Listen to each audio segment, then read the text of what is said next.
شوال المحرم کا پہلا جمعہ ہے۔ آج کے خطبے کے اندر آپ حضرات کے سامنے اللہ رب العزت کے پاکیزہ کلام کے اندر سے پہلے پارے کے پہلے پاؤں کے اندر سے آیت مبارکہ آپ حضرات کے سامنے تلاوت کی ہے۔ اللہ رب العزت نے اس آیت مبارکہ کے اندر علم کی اور علم والوں کی فضیلت بیان فرمائی ہے۔ عزیز دوستو، اس دنیا کے اندر ہر شخص عزت کو طلب کرتا ہے۔ ہر شخص کے لیے خواہش ہوتی ہے میرا اللہ مجھے عزت عطا کرے، سربلندی عطا کرے، شہرت عطا کرے، نیک نامی عطا کرے۔ اگر انسان غور و فکر کرے تو میرے اللہ نے انسان کو عزت حاصل کرنے کے دو ذریعے اور دو راستے عطا فرمائے ہیں۔ ایک راستہ عزت کے حاصل کرنے کا وہ دنیاوی مال ہے۔ موجودہ دور کے اندر لوگ اس کو بڑی عزت کی نگاہ سے دیکھتے ہیں۔ جس کے پاس ظاہری مال ہو، دولت ہو، بنگلہ ہو، گاڑی ہو، جیب کے اندر بینک بیلنس کے اندر پیسہ بہت زیادہ ہو، لوگ اس کو بڑی عزت کی نگاہ سے دیکھتے ہیں۔ آج کے دور کے اندر شرافت اور عزت کا ایک معیار مال بھی ہے، اور دوسرا ذریعہ عزت کے حصول کا وہ اعمال صالحہ ہے۔ آدمی جتنا نیک اعمال کرتا ہے اللہ رب العزت کا قرب حاصل کرتا ہے، اللہ رب العزت کی عبادت کرتا ہے، لوگ ایسے شخص کو بھی عزت کی نگاہ سے دیکھتے ہیں۔ آپ نے دیکھا ہوگا بظاہر کسی کے پاس پیسے نہیں ہوتے لیکن اللہ تعالیٰ کا ذکر بڑا کرتا ہے، عبادات بڑی کرتا ہے، میرا اللہ اس کی محبت لوگوں کے دلوں میں ڈال دیتے ہیں۔ لوگ عزت کرتے ہیں کیوں جی بڑا اللہ والا ہے، عزت کرتے ہیں کیوں جی قرآن پاک کا قاری ہے، عزت کرتے ہیں کیوں جی میرے اللہ نے اس کو دین کا علم بڑا عطا کیا ہے، عزت کرتے ہیں کیوں جی ماشاءاللہ اس کی زندگی سنتوں کے مطابق بڑی گزرتی ہے۔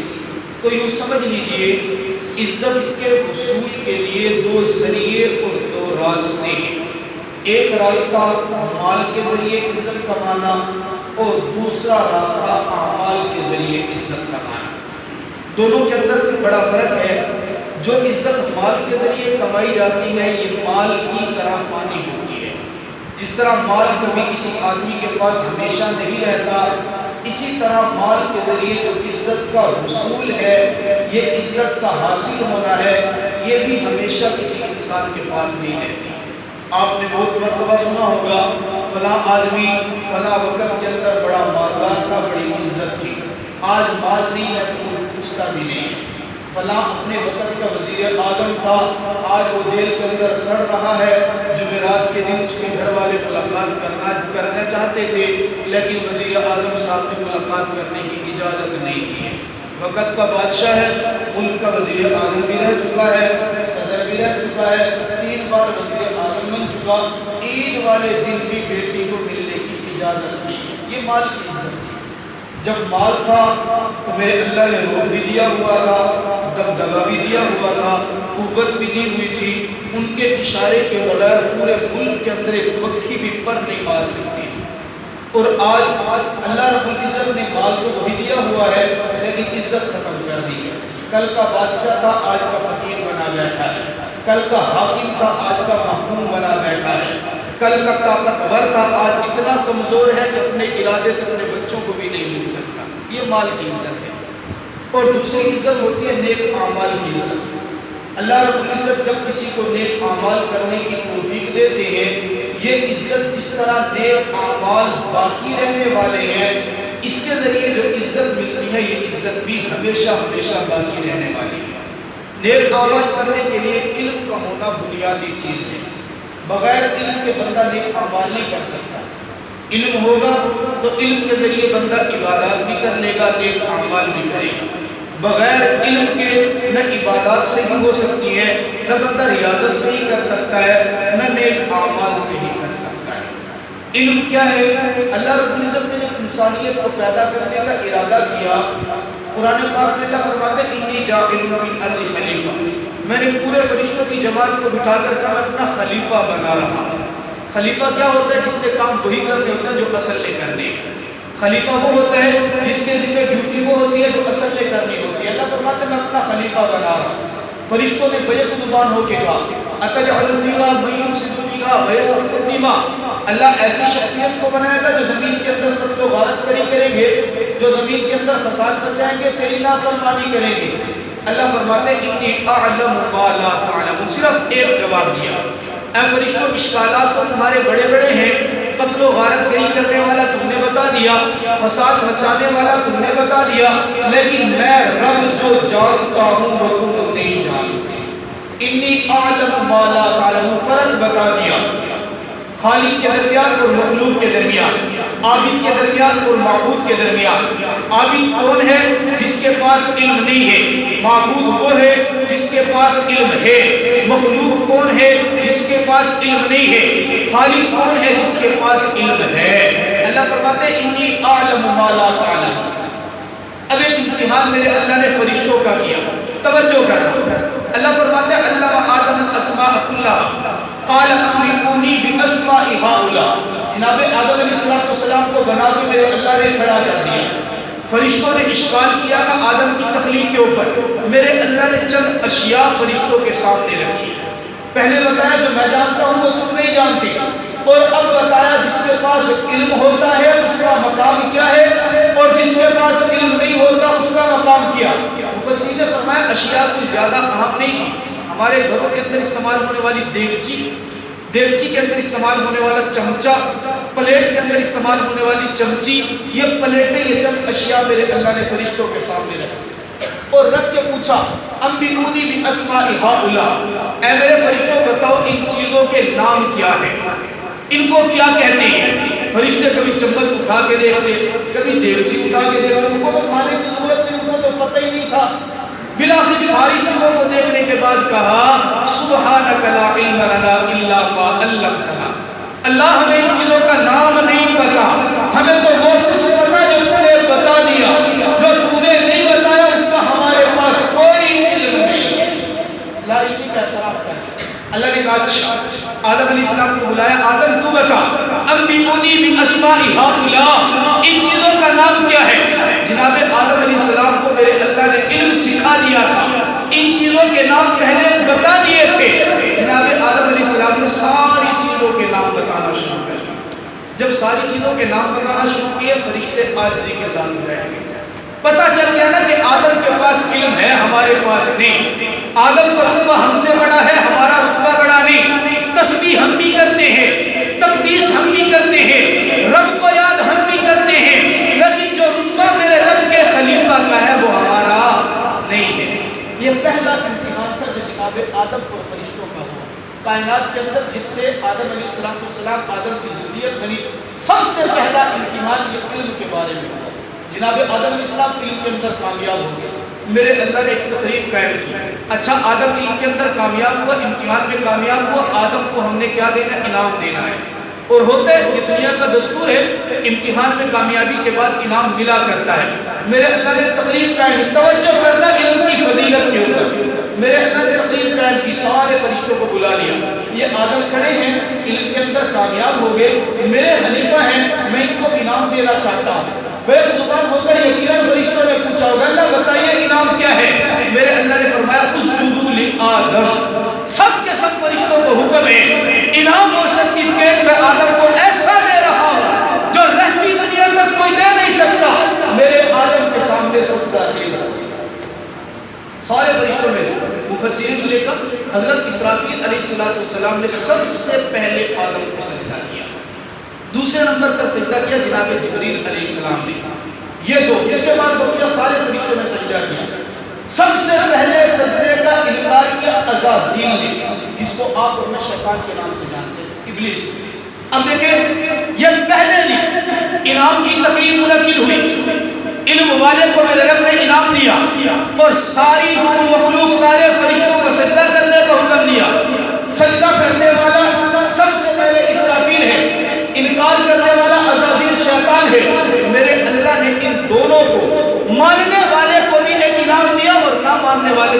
لعنت کر کے دنیا والوں کو بتایا علم تو علم والے کے پاس ہے، میں نے علم والے کو علم تو دیا ہی ہے، جو علم والوں کی قدر کرتا ہے میرا حکم کی بھی قدردانی کرتا ہے۔ مفسرین نے لکھا ہے اسرافیل علیہ السلام نے سب سے پہلے آدم علیہ السلام کو سجدہ کر کے رب تعالیٰ کا حکم مانتے گویا علم والوں کا ادب کیا۔ میرے اللہ نے انعام کیا دیا، قیامت کی صبح تک جناب اسرافیل علیہ السلام کی پیشانی پر اپنا کلام قرآن پاک تحریر فرمایا۔ یہ انعام عطا کیا اسرافیل علیہ السلام کو، تو نے میرا حکم مانا نا، علم والے کا ادب کیا نا، تیری پیشانی کے اوپر قیامت کی صبح تک میرا قرآن پاک لکھا جاتا رہے گا۔ اور شیطان نے بات نہیں مانی تھی، سجدہ نہیں کیا، علم کا انکار کیا، علم والوں کا انکار کیا، تکبر کیا۔ کیا کہا؟ انا خلقتنی من نار، تم نے مجھے تو پیدا کیا ہے آگ سے، وخلقتہ من طین، اللہ اس کو پیدا کیا مٹی سے، آگ کے اندر طلوع ہوتا ہے، مٹی کے اندر پستی ہوتی ہے، اللہ میں کیسے آدم کو سجدہ کر لوں، وہ تو مٹی کا بنا ہوا، حالانکہ اس کو پتا نہیں تھا عزت بلندی میرے رب کے حکم کے ماننے کے اندر ہے، اگر تسلیم کرے یا نہ کرے، میرے رب کا جب حکم آ گیا تو تسلیم کر لینا بندگی ہوتا ہے۔ میرے رب نے سجدہ کرنے کا حکم دیا، کاش عزازیل مان لیتا، میرے رب کے مقرب بندوں میں شامل ہوتا، نہیں مانا، نہیں مانا، میرے رب نے عذاب کیا دیا، فَخْرُجْ فَإِنَّكَ رَجِيمٌ، نکل جا، دفع ہو جا میری دربار سے، إِنَّكَ عَلَيْكَ اللَّعْنَةُ مِنْ يَوْمِ الدِّينِ، قیامت کی صبح تک میری پھٹکار اور لعنت میرے اوپر پڑتی رہے۔ میرے اللہ نے کیا بتایا؟ علم تو علم والوں کے پاس ہے ہی ہے، عزت کا ذریعہ علم حاصل کرنا ہے، پھر جن کے پاس علم ہے دوسرے نمبر پر عزت حاصل کرنے کا ذریعہ علم والوں سے محبت کرنا ہے۔ اسرافیل نے محبت کی، قدردانی کی، میرے اللہ نے اسرافیل علیہ السلام کے پیشانی پر بھی قرآن لکھ کر بتا دیا، علم والوں کی قدر کرو گے تمہارا بھی نام پیدا ہوگا، اور علم والوں کی ناقدری کرو گے، ان کی بے ادبی کرو گے، ان کی گستاخی کرو گے، میرے اللہ نے اس عزازیل کو اپنی دربار سے نکال کے بتا دیا، علم نہ حاصل کرو وہ تو الگ بات ہے، علم والوں کی بے ادبی اور گستاخی کرو گے میں رب شیطان مردود کی طرح محفل سے نکال دیتا ہوں۔ اور میرے دوستو، آدم علیہ السلام کے بعد سب سے پہلے کائنات کے اندر علم بالقلم، قلم کے ذریعے جو علم آیا جناب ادریس علیہ السلام کے ذریعے آیا۔ آدم علیہ السلام کے ذریعے کائنات کے اندر زراعت کا علم پھیلا، صنعت و حرفت کا علم پھیلا۔ ادریس علیہ السلام آئے تو لکھنے کا علم جناب ادریس علیہ السلام سے پھیلا۔ سب سے پہلے میرے اللہ نے قلم کا علم عطا کیا جناب ادریس علیہ السلام کو۔ پہلے الفاظ بنے، حروف بنے، کلمات بنے، جملے بنے، تحریریں بنائی۔ سب سے پہلے جو لکھنا شروع کیا پتھر کے ٹکڑوں کے اوپر جناب ادریس نے لکھ کر امت کو علم بالقلم سکھایا ہے۔ جناب ادریس علیہ السلام کے بعد حضرت نوح علیہ السلام آئے۔ نوح علیہ السلام نے جو سب سے پہلے علم میرے اللہ نے نوح کو دیا وہ لکڑی کے ذریعے سے آلات بنانے کا طریقہ سکھایا۔ کائنات کے اندر سب سے پہلے جو کشتی بنی ہے وہ جناب نوح علیہ السلام نے بنائی، اور کائنات کے اندر سب سے پہلے حلال اور حرام کا جو علم آیا وہ جناب نوح علیہ السلام سے شروع ہوا، اور اس کے بعد پھر شریعت بنتی چلی ہے۔ یوں سمجھ لیجئے کہ لباس شریعت کی ابتدا جناب نوح علیہ السلام سے ہوئی۔ جیسے ہمارے گھروں میں بچہ پیدا ہوتا ہے نا، حاجی صاحب کو بھی بڑا تجربہ ہوگا، ماشاءاللہ نے ان کو پوتا دی ہے، اللہ تعالیٰ اس کی زندگی دراز کرے۔ جب بچہ پیدا ہوتا ہے نا اس کے بدن کے اوپر پورے کپڑے نہیں پہنائے جاتے، تھوڑا سا ایک کپڑا ڈھانپا جاتا ہے، ایک مخصوص سی جگہ کے اوپر چلو گندگی سے بچا رہے، اس کی گندگی سے دوسرے بچے رہے۔ جیسے جیسے بچہ بڑا ہوتا رہتا ہے اس کا لباس بڑھتا چلا جاتا ہے، بچہ 2 سال کا ہوا، 3 سال کا ہوا، اس کا قد بڑھتا ہے، لباس بھی بڑھتا چلا جاتا ہے۔ پھر زندگی کے اندر ایک ایسا وقت آتا ہے 25 سال کا، 30 سال کا جب بندہ ہو جاتا ہے، اس کا قد مکمل ہو گیا تو اس کے بدن کے اوپر ایک مخصوص لباس آ جاتا ہے۔ پھر ہم اب درزی کے پاس کیا کرتے ہیں، ایک ناپ متعین کروا دیتے ہیں، یہ اس کا ناپ ہے، کپڑوں کا جوڑا دیا، اس نے اسی ناپ کے مطابق سی دیا، کیونکہ اب اس کا نہ بدن کم ہو سکتا ہے نہ بڑھ سکتا ہے، ایک مکمل اس کا ناپ۔ اسی طرح میرے دوستو جناب نوح علیہ السلام دنیا کے اندر ہے، لباس شریعت کی ابتدا ہو رہی ہے، میرے اللہ نے حلال و حرام کا علم دینا شروع کر دیا۔ نوح کے بعد میرے اللہ کے پیغمبر دنیا کے اندر آتے رہے، شریعت بڑھتی بھی رہی کم ہوتی بھی رہی، لباس شریعت کی بنیاد چلتی چلی گئی۔ میرے آقا مدنی کریم صلی اللہ علیہ وسلم دنیا کے اندر تشریف لائے، وجود شریعت مکمل ہو گیا، میرے اللہ نے لباس شریعت کو مکمل کر دیا۔ اب میرے آقا کے دنیا سے جانے کے بعد اب نہ شریعت بڑھ سکتی ہے نہ شریعت کم ہو سکتی ہے، اب احکام بھی وہی رہیں گے جو میرے آقا کو میرے اللہ نے دیے۔ اب اگر کوئی احکام